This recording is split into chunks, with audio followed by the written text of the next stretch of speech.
एक छोटे से गांव में दो दोस्त रहते थे जिनके नाम नुमान और बिलाल थे।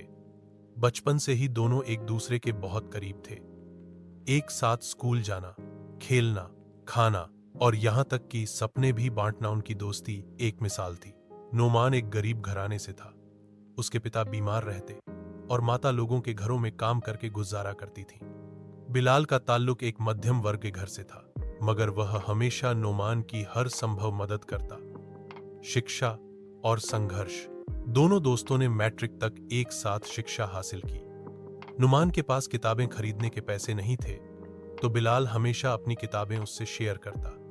नुमान एक हीन और मेहनती लड़का था, इसीलिए हर इम्तिहान में नुमाया नंबर लेता।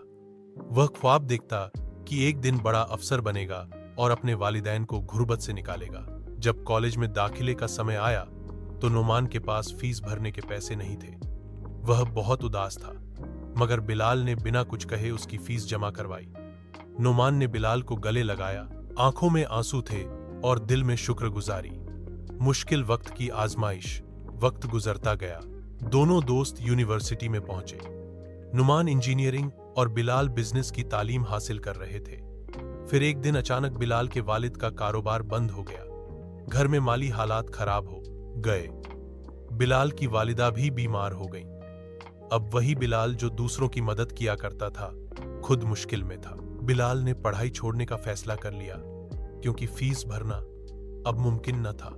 जब नुमान को यह खबर मिली तो वह फौरन बिलाल के घर पहुंचा। उसने बिलाल से कहा, याद है जब मेरे पास फीस के पैसे नहीं थे, तुमने बिना कुछ कहे मेरी मदद की थी। अब मेरी बारी है। बिलाल ने कहा, मगर नौमान, अब तुम भी किसी मुश्किल में न पड़ जाओ।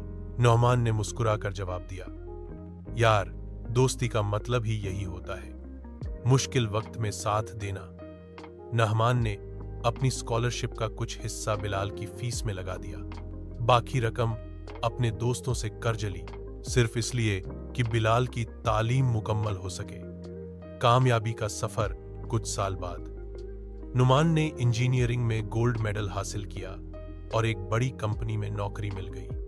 बिलाल ने भी बिजनेस एडमिनिस्ट्रेशन पूरा किया और एक बैंक में नौकरी शुरू की। कुछ समय बाद नुमान ने अपने गांव में एक कल्याणकारी संस्था स्थापित की जो गरीब बच्चों की शिक्षा, बीमारों की दवा और बेसहारा लोगों की मदद करती थी। वह अक्सर कहा करता था, मेरी सफलता मेरे दोस्त की दी हुई कुर्बानी के कारण है।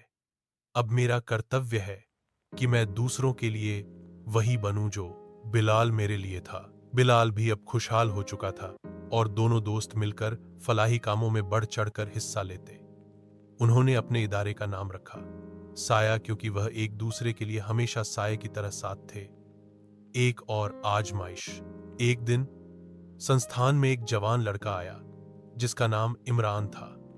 वह कहानी कुछ ऐसी सुना रहा था जैसे बरसों पहले नुमान सुनाया करता था।